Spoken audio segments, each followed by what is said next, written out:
Okay, tonight we have Maya Sonenberg and Julie Marie Wade, who have graciously agreed to be here and share their recent and past work with us and to answer questions during our Q&A. So we're going to start with Maya, going in alphabetical order by last name. And I'm going to tell you a little bit about her. Her story collection, Bad Mothers, Bad Daughters, received the Richard Sullivan Prize in Short Fiction, and it was published in August of 2022. So just not that long ago. Her previous books and chapbooks include Cartographies, which won the Drew Hines Prize, Voices from the Blue Hotel, 26 Abductions, and After the Death of Shoskovich Pair. Her stories and essays have appeared in Conjunctions, Fairy Tale Review, Electric Literature, The Collagist, Diagram, and many other literary journals. She's the daughter of two painters and was raised in New York City. She studied with Annie Dillard at Wesley University and with Robert Coover, John Hawkes, and Meredith Steinbach at Brown University, where she received her MFA. Maya is currently a professor of English and creative writing at the University of Washington. She lives in Seattle, and we are so grateful to have you here today, Maya. The stage is yours. Thank you. Thank you so much. It's a pleasure to be here and to see so many old friends and new faces. I'm going to read from this book, which is not in focus. Oh, if I put it right up in front of my face. Bad Mothers, Bad Daughters. So when I start working on a project, I usually set myself a couple of prompts to work through, usually one related to content and one related to form. So the content here, obvious from the title, a lot of these are about motherhood or being the daughter of aged parents, trying to create a balance there. In terms of form, I thought that these stories come from a variety of forms, but I thought since this is a poetry journal, I would read a selection of works where the formal prompt I set for myself was to adapt traditional verse forms into fiction. So, and they range from things that are pretty obvious adaptations to things where you would never get the scaffolding unless I told you. And so I'm going to start with one that's obvious and move on from there. And it's quite short. It's called Last Week, New Year, and it's a pantoum. I think you'll hear the repeated lines, and they literally come in the order they would in a pantoum. By the road, the last time from the hospital, under the surge of blue mottled clouds driven from the northwest over the Hudson, a cold wind insisted, so strange for September. At long last, Anna was an orphan. Her chest expanded at the thought. Father gone, mother gone, dead from complications of a broken hip at the age of 86, short of the 101 she'd hoped to reach. Anna had been glad to see the old thing go, along with her attempts at matchmaking, her reminders to attend shul on the high holy days, her compulsive cleaning, her constant questioning, and her weekly dinners. Oily potato latkes, gelatinous gefilte fish, galupsi with the soft cabbage leaves surrounding a too sweet mixture of beef and rice, tasteless angel food cake. Her mother had never been the best cook. Finally, an orphan, Anna had buried her mother and organized the funeral, attended by herself and her mother's remaining cronies, old biddy birds, her mother would have called them with a laugh, who stumbled in on their walkers or were wheeled in by aides, women wearing white and carrying in their voluminous purses books of crossword puzzles. In the evening, after the funeral and one celebratory glass of Prosecco, Anna realized she had exactly a week to clear out the apartment before the landlord brought the wrecking ball to knock this building down and put up a new one, something huge and covered with yellow brick, something clean and stepless with an elevator. At the end of the week, the high holy days would come too, and when the shofar was blown, Anna would be there, attending shul for the first time in many years and standing for the Kaddish. Promise me, her mother had said in the hospital. She had 1 week to clear out the apartment before the landlord brought the wrecking ball, and she only had that because she begged. The apartment was rent controlled, and although the landlord had often offered Anna's mother, the last tenant in the building, money to move out, she'd always refused, asking rhetorically, "Where can I move with that kind of money?" "Promise me," her mother had said, "promise me that you'll throw nothing away." To throw away would have been easy. Rent a dumpster and cast everything out the window. Her mother had been living in the rent-controlled apartment for over 50 years, Anna's entire life, living there with Anna and Anna's father until he died, and with numerous cats and dogs, all of whom were long gone. And so Anna had the apartment, the building, to herself, despite the mice she heard scratching in the walls at night, or the roaches that ran for the kitchen corners when she turned on the light. Really, it was just her and all this crap she needed to get rid of. All this crap that wasn't all crap, of course, because then it would have been easy to throw away. Grown beards of dust as it had since her mother's move to the hospital. Instead, she stood with her hands on her hips, considering the antique cherry love seat, the first editions of Saul Bellow novels, teacups that might be Sèvres, an Italian tapestry that looked old enough to be important. And then there were the sentimental items, her parents' wedding rings, her old report cards, photos of unidentifiable aunts and uncles, collars from her old dogs and some of their hair, a black scallop shell from a long ago trip to the Lido, beads she had strung, letters from one grandparent to another in a language she couldn't read, all things she couldn't now, she supposed, throw away. For now, Anna had the apartment, the building, to herself, despite the roaches and the mice rustling in the dust under the living room furniture. No neighbors, husband or children, no pets or partners. Anna had never married. Why, she wondered, because opportunities had presented themselves, although she'd never met anyone she couldn't see tossing away or tossing her away. And why could she not manage to throw away that shell from the Mediterranean or the old report card on which some teacher had scribbled, "Anna seems to prefer to spend time alone"? Maybe if she had married, she would be divorced by now, single again, but with a singular type of failure attached to her. At least she imagines it that way, although her divorced friends like to say it's a triumph. Anna's mother had been widowed young, had remained widowed, and although she'd often wondered aloud why Anna had never married, she'd also liked to pretend they were single girlfriends, Anna remembered. Maybe this year she would have gone to Rosh Hashanah or Yom Kippur services with her mother. But no, who is she kidding?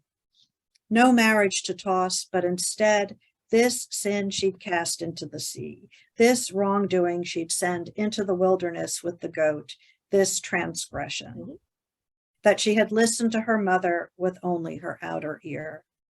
She couldn't imagine she'd be granted a clean slate, no matter how many times she knocked her chest now filled with something strange, and she turned her head away from the half-filled carton of dusty books on the floor and saw a doe bound down the hallway. An instant of dark eyes, 2 large ears, a brown flank, the final flick of a white tail, and a whiff of something animal. Maybe this year she would have gone to services with her mother, but no, she couldn't even kid herself about that. Her chest contracted at the thought. Father gone, mother gone, but my, how her mother had remained beautiful up to the day she fell down the stairs. Just those 2 stairs from kitchen to living room, and broke her hip, still wearing a slip and nylons and her lipstick still perfect, when the paramedics came. Anna couldn't imagine she'd be granted a clean slate, no matter how many times she knocked her chest. And when she looked into the hallway, she expected to see the doe again, running away.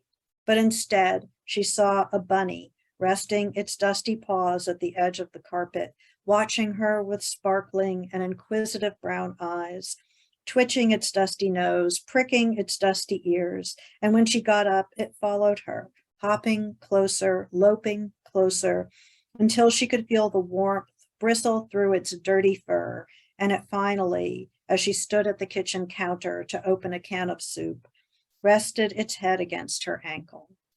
Under the surge of blue mottled clouds driven from the northwest, a cold wind insisted, so strange for September, hit her mother's windows noiselessly, and then the clouds brought rain.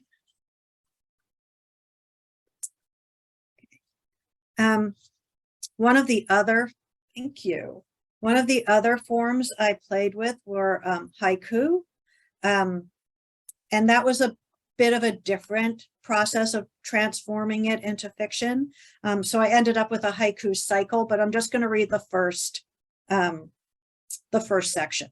The whole piece is called Forest, and the first is Winter. Inside each of us is a dark reservoir. Sleeping, the old woman curls around the baby, the tight shell of a walnut. The cabin contains a still life, brown table and chairs, wool mittens hung to dry, earthenware dishes, bread, lentil soup. When the baby wakes, the old woman takes her to the fire and rubs her hands in its warmth. They sing, alto, babble, ba, ba of sheep through the wall. One day, the old woman finds 2 ancient quarters behind the rocking chair cushions and decides to buy a treat in town. Patiently, she waits for the snow to stop falling, and when it does, she straps snowshoes to her feet and the baby to her back and walks out into the blue afternoon. Her brown cloak moves quietly between the trees, from shadow to light and back again, and a red woolen cap sits on the baby's head, attracting birds that come to peck at it, looking for something to eat.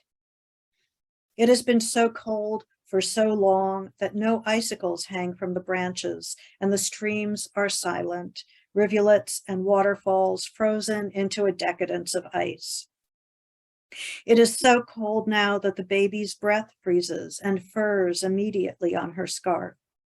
Where the sun shines, the snow is blinding, but under the trees, blue deepens to a darkness bordering on gray. On Main Street, the only store is out of brownies, cookies, chocolate bars, and cocoa powder. And just as well, for the old woman has no milk to make it with. Instead, the merchant offers the old woman Nutella, just arrived from France, a spread of chocolate and hazelnuts, which he assures her will turn any slice of toast into dessert.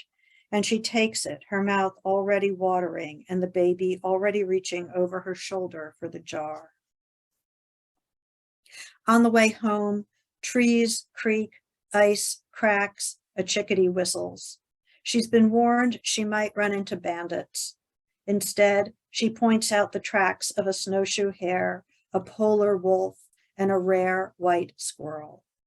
At home, the baby licks Nutella off her finger and scrapes with her tiny, sharp teeth.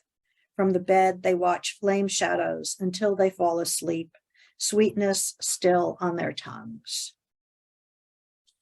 So that cycle has a spring, summer, and autumn component to it.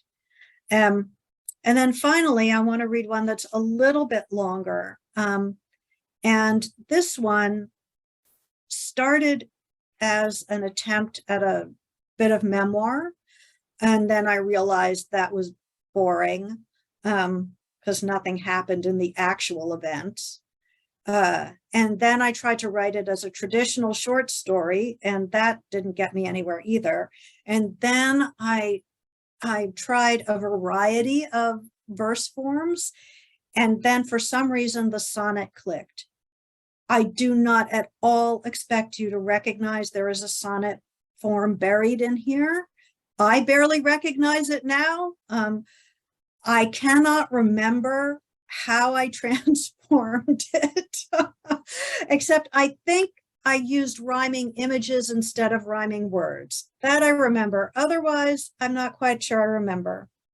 I may sing in part of it, and if I feel taken to do that. I have a terrible voice, so please excuse me if that happens. It's called on seeing the skeleton of a whale in the Harvard Museum of Natural History. Mina stood on the museum balcony and looked down at the sperm whale skeleton and at the whale's great lidless skull suspended above the taxidermied mammals, stiff in their splitting skins. Outside, over Cambridge, across the river, and out over Boston Harbor, clouds spattered rain. Inside, dust settled on the wooden floor, the vitrine holding 200 species of hummingbird, all these bones of old things, and her son Luke beside her, his fleshy hand on the railing. From a plaque, he read aloud how the sperm whale had been prized especially for the waxy white substance in its case. No, not a suitcase, Mom. Luke was a great joker. The whole top of its huge square head, which was used to make the finest candles in New England and fine lubricants of all sorts, watch oil, transmission fluid, grease for lenses, and delicate high-altitude instruments. Its blubber boiled down, ignited the street lamps of London, and ambergris from its intestine stabilized the perfumes of France. From other whales, the great curtains of baleen cut from the mouth fashioned corset stays, he read, and poked her side where a corset might have hugged her. Behind them, her father sat on a bench, tapping his cane in an indecipherable rhythm. She'd come to Boston for him, mostly, to decide what to do. He'd taken a position at the law school, moved with her stepmother, and then she had gone, died a few years before. Now he can't live alone. He refuses to do anything but live alone. At the museum entrance, they'd run into one of his former students, obsequious, shining, clearly forgotten, who had grasped her father's hands with pleasure, and Mina had thought for a second of hiring him or someone like him. It didn't seem possible to decide what to do. She felt as if she were looking down through the seaweed-clenched water near a pier. Around her, air, no other human. She could see the whale's long, narrow bottom jaw with its 10-inch conical teeth, and its top jaw, too, its strong, naked spine, and its flippers whose bones looked just like those in her hands. More than anything, the flipper hands convinced her the whale was indeed a mammal, more than its warm blood, more than its need to breathe air, more than its nursing of young. For 2 years or more, it nursed its young. The jaw was clear, but where was the top of the skull, she wondered? Gone, an emptiness. The day she gave birth to her son, her father had his first stroke. Is he diminished? A friend had asked. There go flukes, chimneys afire, the bloody spout of a wounded whale. Around the balcony, etchings in frames, she showed Luke pictures of men at both ends of the whaling journey, hoisting the sails, then standing inside beached whale rib cages that soared up around them like cathedral doorways. Boys not much older than he peeled off the sheets of blubber in a spiral, like ton-weight skins of orange, and the whale's carcass turned and turned until it dropped into the sea. The strokes kept coming. Each time, she'd been fooled into thinking that her father would recover. Instead, he'd slipped further away until the cumulative effect was a silence cleansed of memory and all but the simplest language. My turkey, he said after the most recent stroke, motioning to shave himself.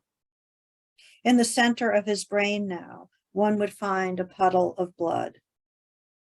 Next, pictures of all hands on deck, ready to lower the whale boats, a boat steerer with his harpoon at the ready. Sometimes the whalers would wound a calf, knowing its blood would bring the mother round.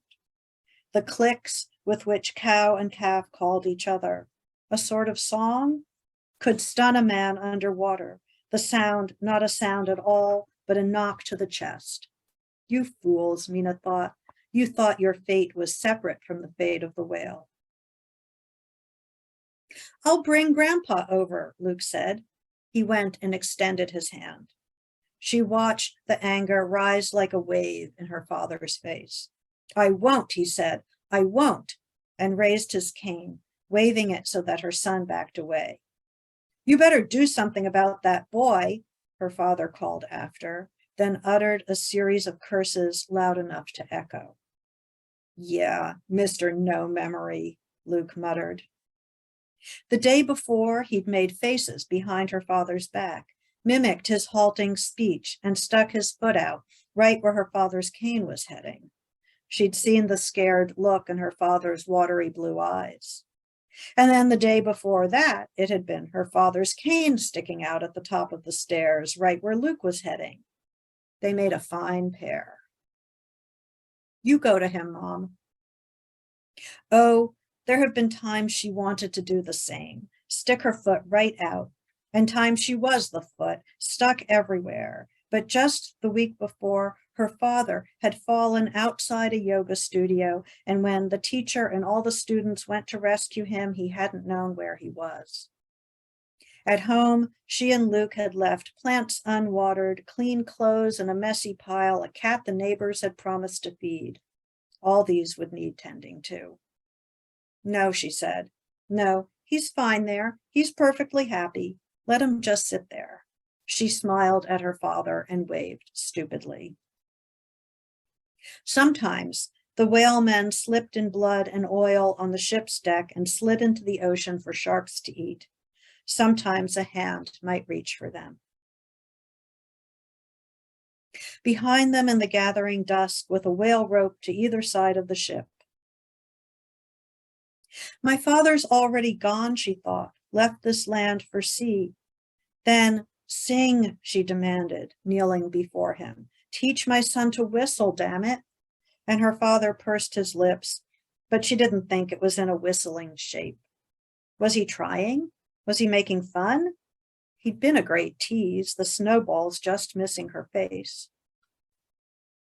In the car up from New York, she and Luke had been singing a lot of sea shanties.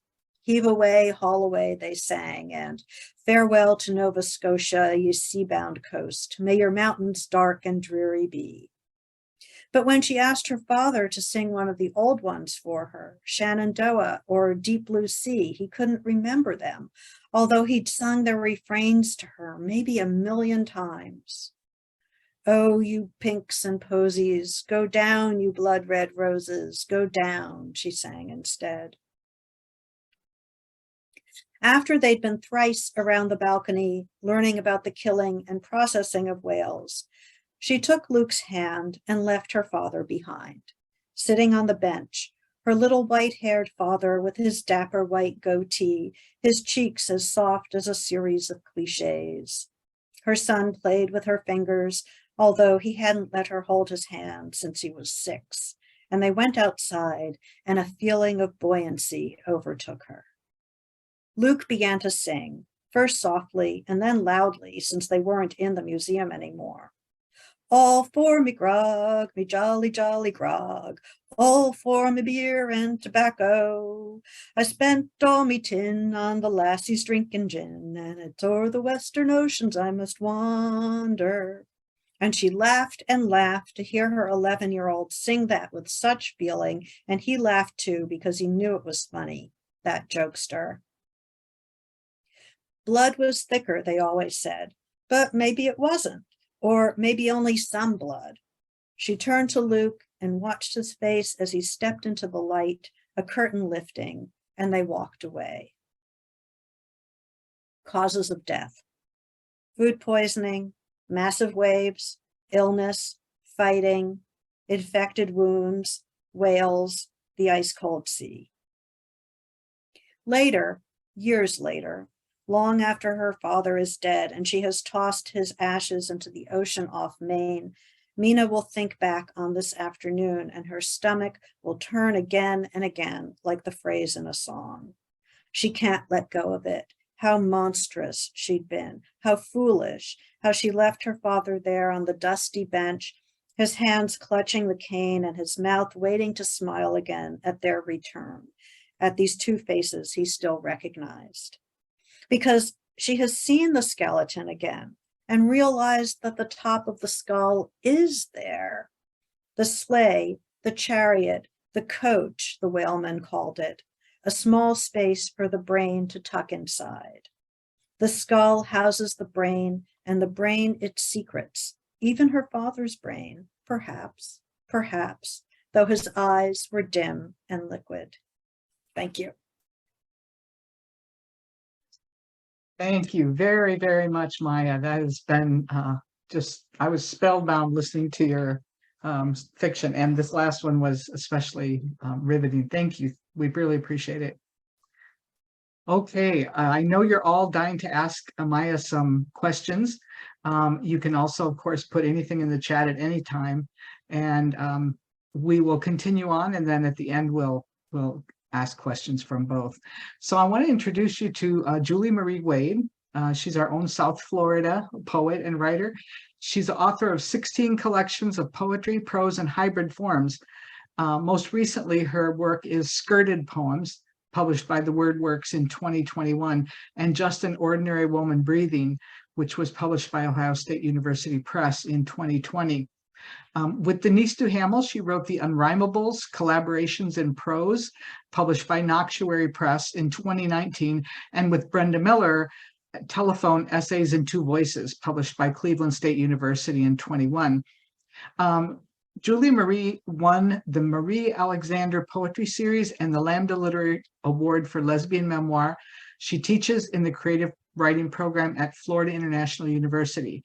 She has projects coming up to watch for. One is called Meditation 40, The Honesty Room, which is coming out from Pank Books this year. Fugue and Oral History from Diagram New Michigan Press, also coming out this year. And as if that isn't enough, she has another one called Otherwise Essays from Autumn House in 2023, which won the 2022 Autumn House Nonfiction Book Prize. So our prolific South Florida friend, Julie Marie Wade, is here. And I'm going to turn it over to you, and we're anxious to hear what you brought to us. Thank you, Judy, and thank you, Maya, for reading together. I'm really excited for the Q&A after this as well. I wanted to try something different. I usually wait to read work until, there's a book in the world of it. But instead I thought I've been doing something different with my publishing lately, where I've been encouraging my students to do it. When I have work that I'm not exactly sure what genre it belongs to, I've been sort of giving it up to editors and letting them decide and seeing what happens. So I'm finding that with this new project I've been working on, about half of the pieces that have been accepted as poems, and I think the editors are reading them as prose poems. And then about half of the pieces that have been accepted as flash creative nonfiction or lyric essay or something in the fourth genre territory. I'm not 100% sure what they are, but I'm working on a project that I'm calling Cliff Notes for Midlife. And it started because I was reading an article, and now of course I can't find the article, but I have been able to find more about the person it featured. But I was thinking about Cliff Notes, and I was reading this article that there really is a cliff. A man named Clifton Hillgass, who started Cliff's Notes, which we now usually refer to as just like Cliff Notes, but it's a proprietary name. And the cliff behind the Cliff Notes was really he was really sad later in his life. He died in 2001. He was really sad to find that his Cliff Notes were often used by students to replace actually reading the book. That had never been his intention. And he had this business with his wife that he started in the 1950s, where it was like they wanted to make study guides that would illuminate text and add to text, but wouldn't replace reading the primary text.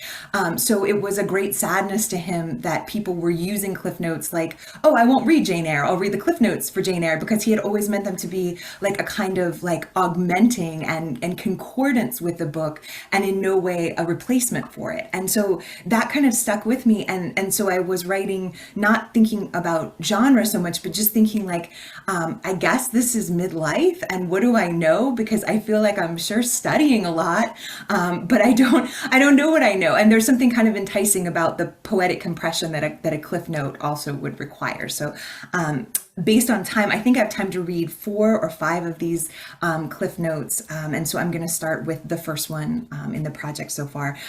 Cliff notes for conservation. This is how it is to be grown. You stop outgrowing things. No onesies in your wake, no trail of tiny shoes. If a tooth comes loose now, it's a problem, not a boost for the piggy bank. Grown means you no longer replace whole things with other whole things. You replace parts of things to keep the old things whole. Not new, but intact. Remember, hips may be coming due for replacement one day. Your grandmother. Knees may precede or follow. Your father, her son. Let's hope no vital organs which can't be fashioned from titanium but can be generated with a 3D printer. Among juveniles, you remember, there is this urge to throw it all away, lob it, chuck it, then wait for the next one to come along. It will. For a while, it always does, like the primary molar replaced by the permanent molar. A next set of teeth standing by, understudies guaranteed a scene in the second act. Among adults, the urge surfaces to conserve things, to make the most of them while you have them within reach. This doesn't mean you have to become a conservative, mind you, rather a conservationist. Find a spatula to scoop the last of the nut butter or the mayonnaise, what clings to the glass so persistently. Spackle your bread with that little bit more. The jar should glisten before you place it in the sink. Glue what you chip, tape what you tear. That's old news now. But when the vacuum whirs without sucking crumbs from the floor, you look for one of those places. They seem forever empty as you drive past. In fact, you wonder how they stay in business. Call. Confirm they are actually still in business. Then drag the vacuum out the door over the pavement into the car. Notice how it fills the back seat completely. Drive to the place. No cars in the parking lot. A little bell that dings when you enter. How quaint. A man who isn't much older than you takes the vacuum, gives you a ticket to keep so you can reclaim it later on. Don't lose this, he says in a serious tone.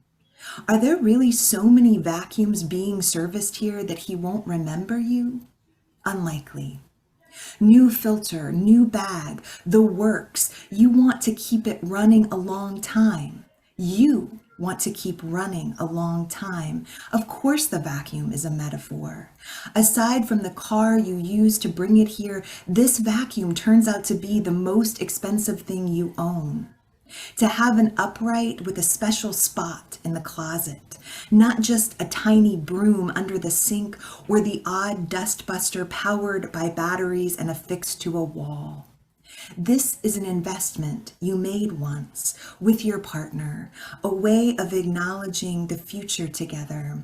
You paid for a machine you expect not to be expendable, like your love story, like your marriage. Of course it's a metaphor, but it's also a Mila, a top of the line. The yellow model cost less, so you bought it. They sent the red model instead, the one you both liked better. It cost more, but they didn't charge you extra. These are built to last, the man says as he rolls your vacuum into the back. Trouble is, people don't like bringing them in. They're resistant, put off by the whole thing. Like they think a cleaner shouldn't need to be cleaned, but what gets dirtier than the cleaner?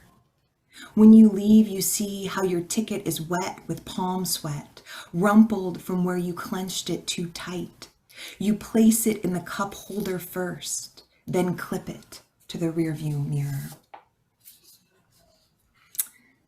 This one is Cliff Notes for Horticulture.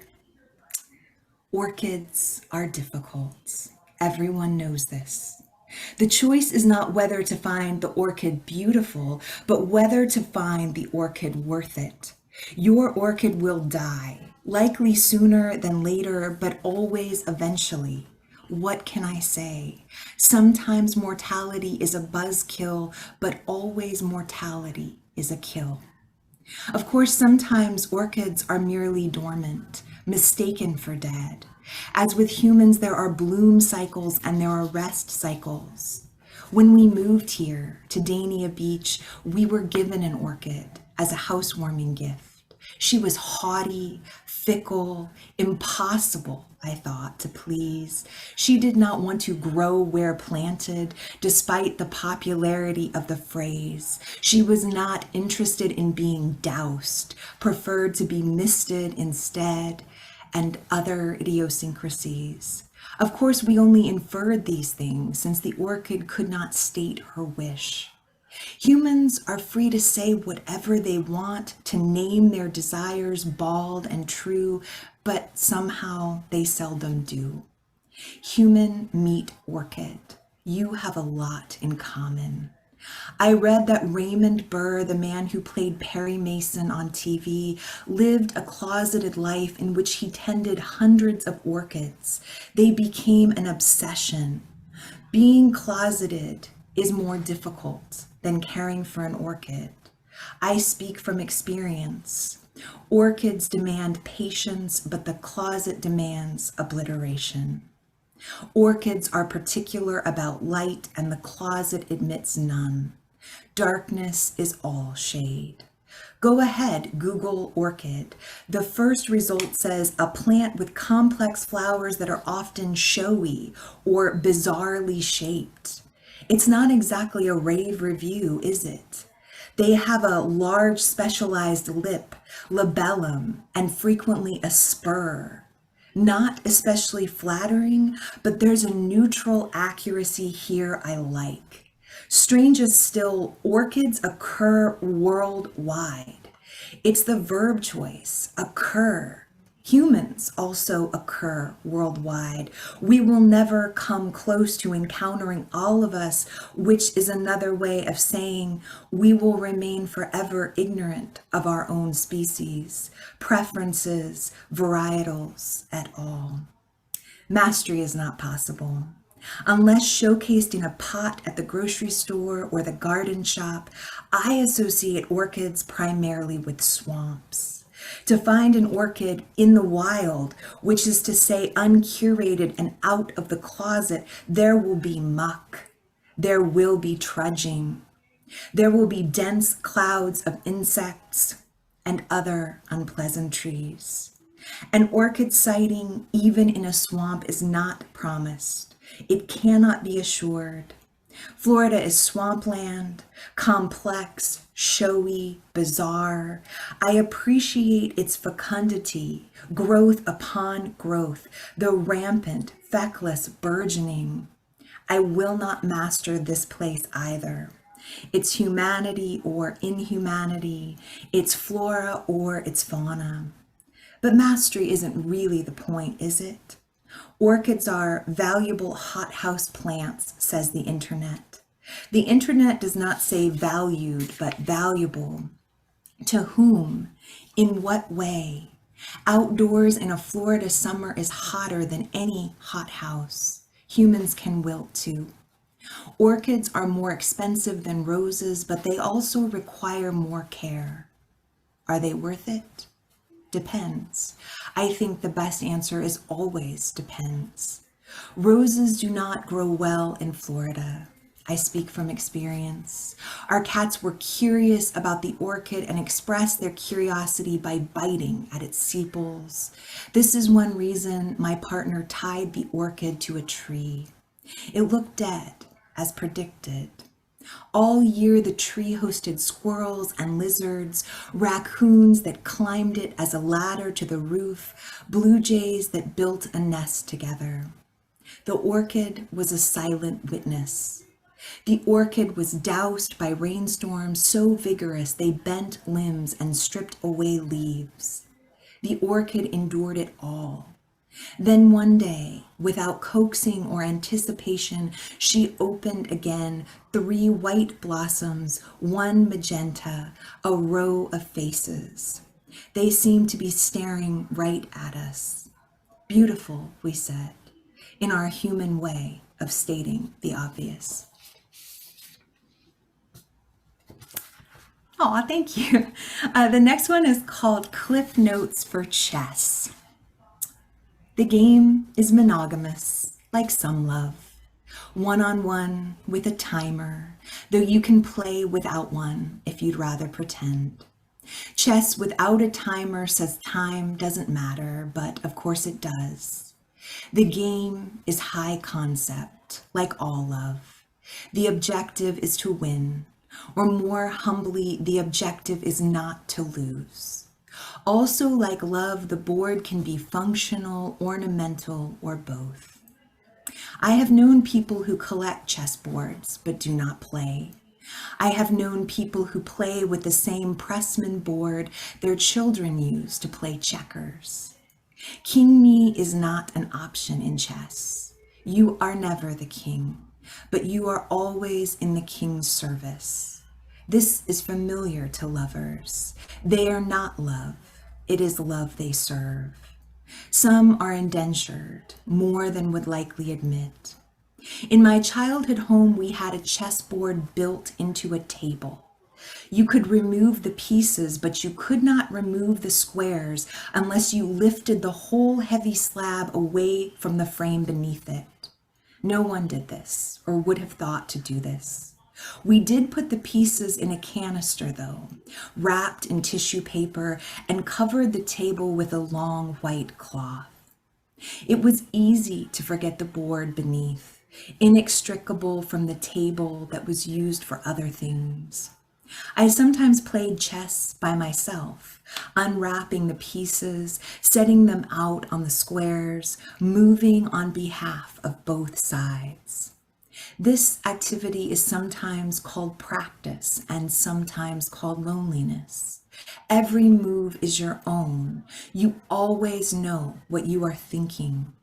It is akin to making love to your clone, satisfying perhaps, but not surprising. You won't win triumphantly, but you can't lose definitively either. One set of pieces was made of frosted glass. The other set was made of clear. Opaque versus pellucid. Both are kinds of love. I once saw a board with pieces like dolphins and pieces like whales. Ah, I thought, mammalian love, which likewise is only one kind. When I met her, I could feel my crenellation spreading, then growing spare. Empty of weapons, they turned into vases, wide-mouthed and ready to hold. I wanted to do for her what the rook does for the king. It was primal, the way that love is. I wanted to castle her.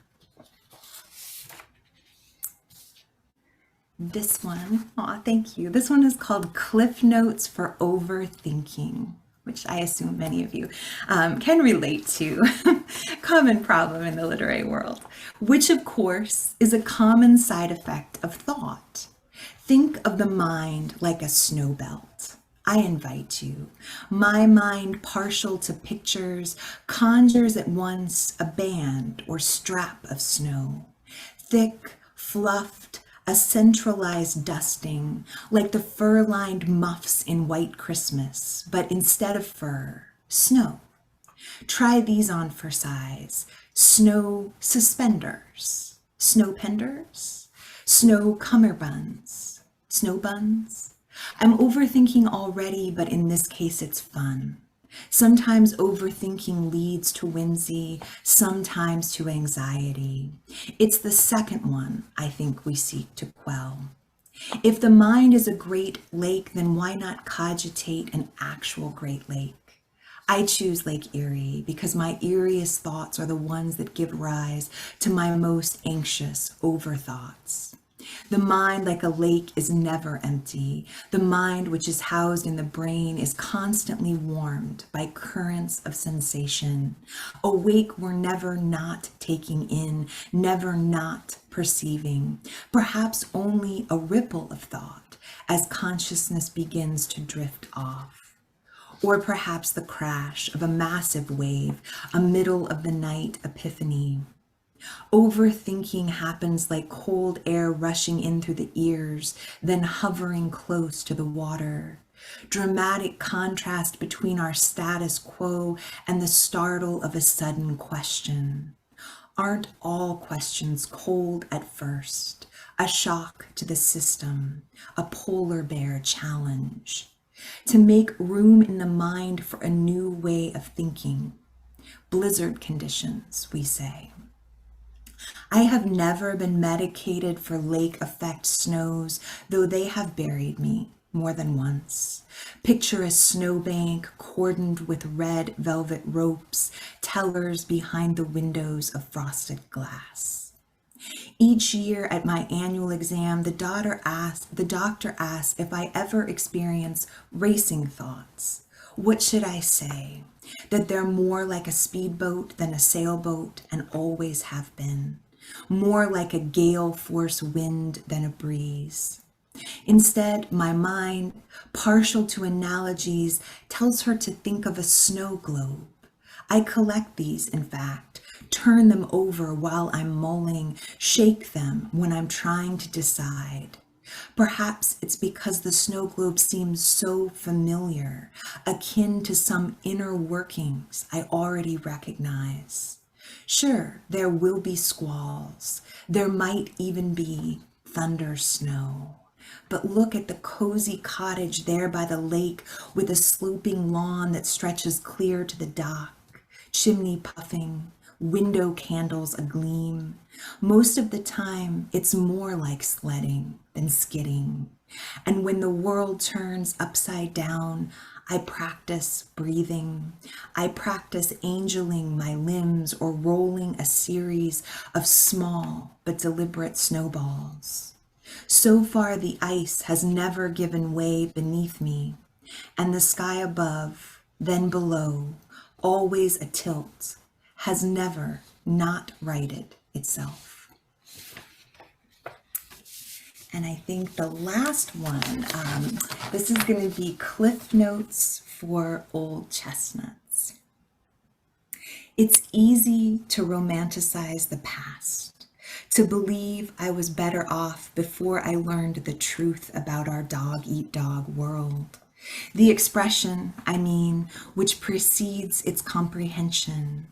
I grew up hearing doggy-dog world, so I grew up saying the same, and each time I said it, I pictured a pup with huge spotted ears, head lolling out a pickup truck window on a 2-lane highway at dusk.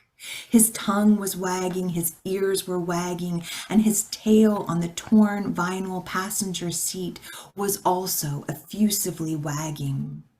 The driver steered with one hand and stroked the dog's soft fur with the other.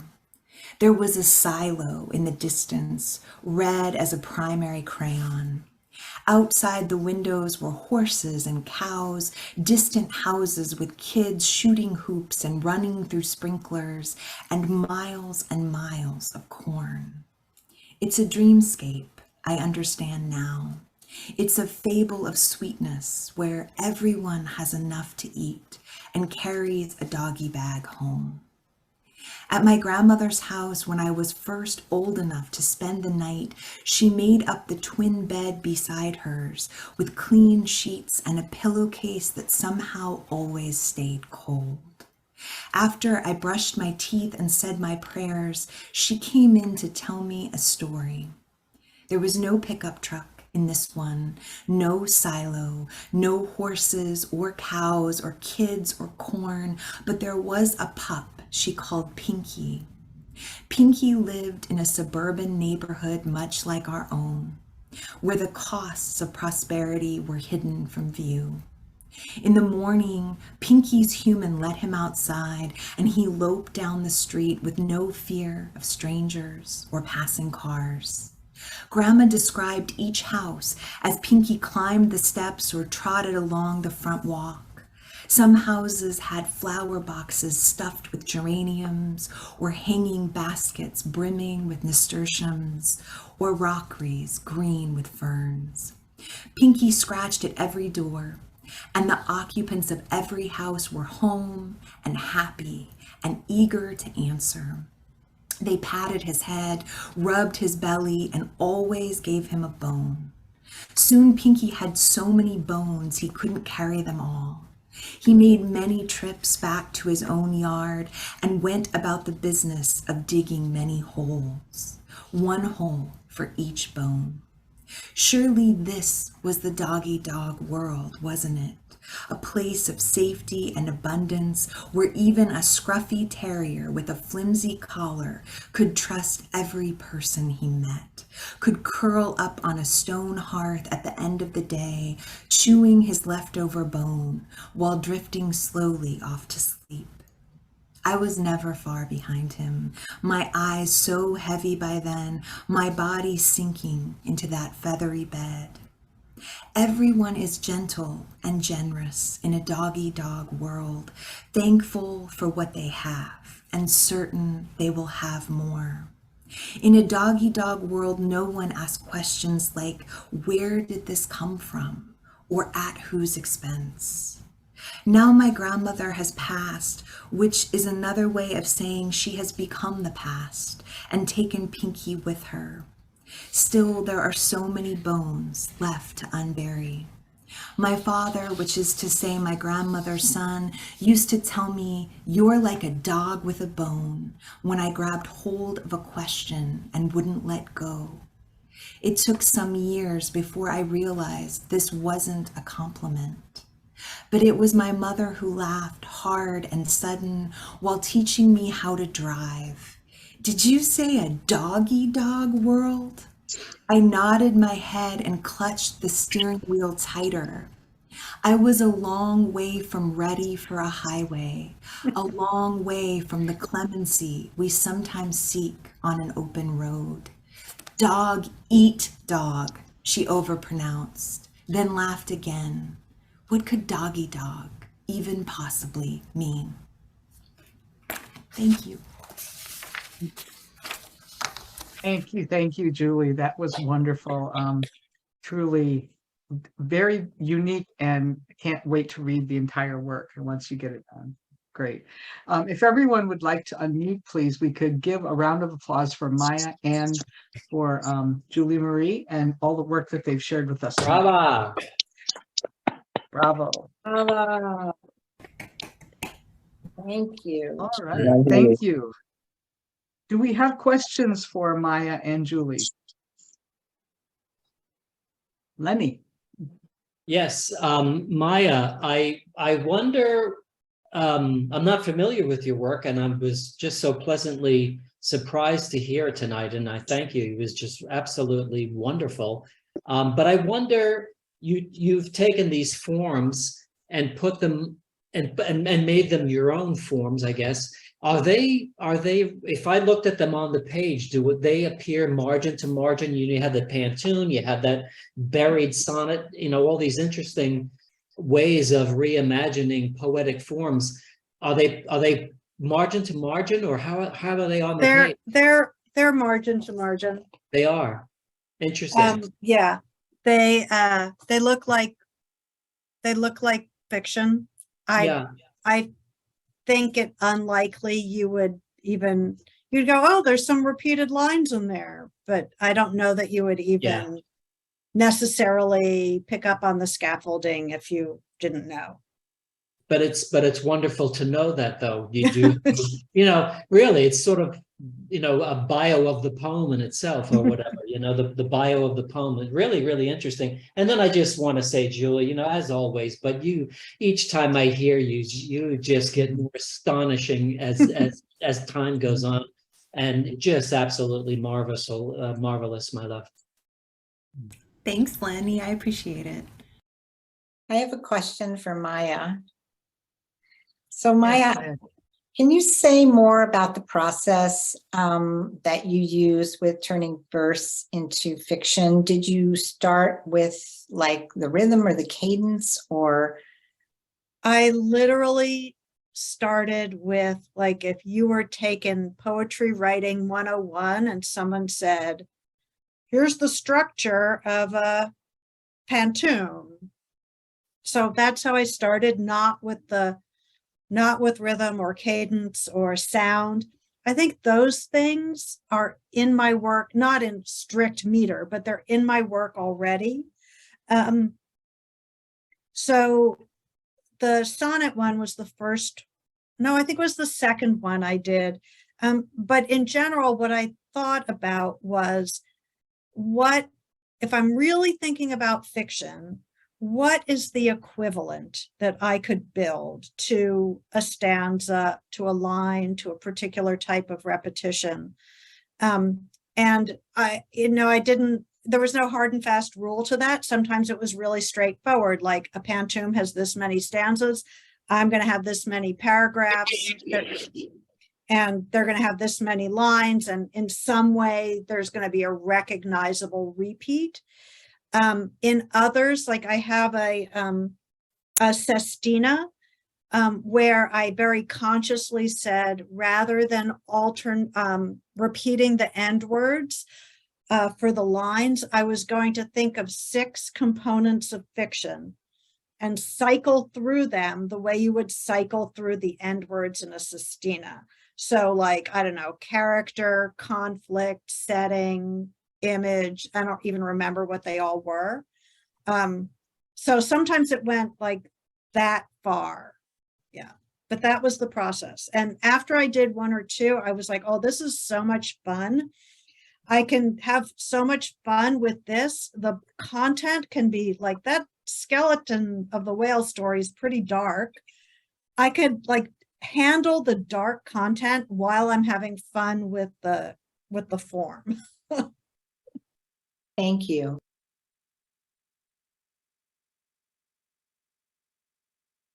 Do we have other questions or comments?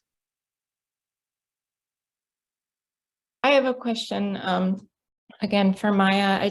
I'm curious about whether this is a formal play that you've done before, or whether it was something you discovered working on this collection. It was working on this collection. I started writing the stories in this collection. I had taken an extremely long break from writing creatively after my son was born. And I sort of had to trick myself in a way to really return to writing. And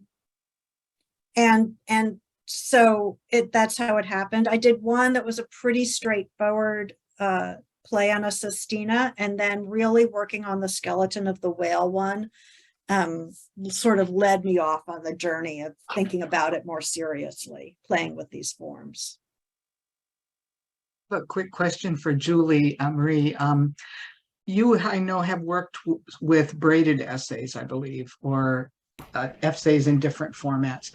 Is that another type of working with a form that's somewhat poetic, but also prose-like? And do you see that as kind of another way of using hybrid form?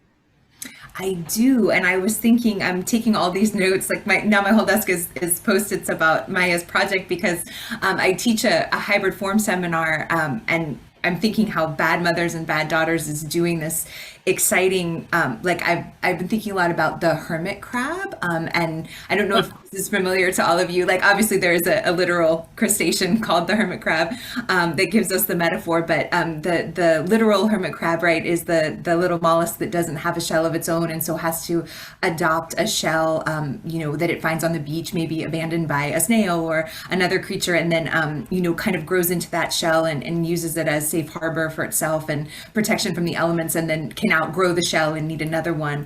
And so what we used to call like adopted forms literature, now we often talk about as hermit crab literature. And I think the braided essay comes up a lot in the various shells and my students are endlessly creative about the shells they're adopting.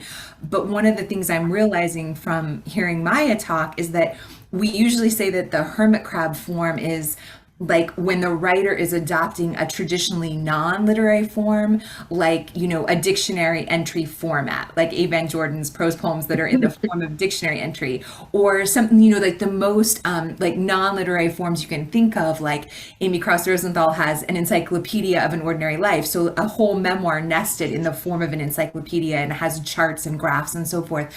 But what I'm realizing is how much interesting possibility there is in mixing like poetic forms into a prose landscape, like a fictive landscape. Like that's another kind of donning the shell that we've been talking about all along, but it doesn't have to be a non-literary shell. It could be a shell like the pantoum or the sonnet that we associate with poetry and that we haven't necessarily considered bringing into fiction. And I love that idea of the trick, like tricking yourself into writing something that you might not have written because of the kind of shell that you use.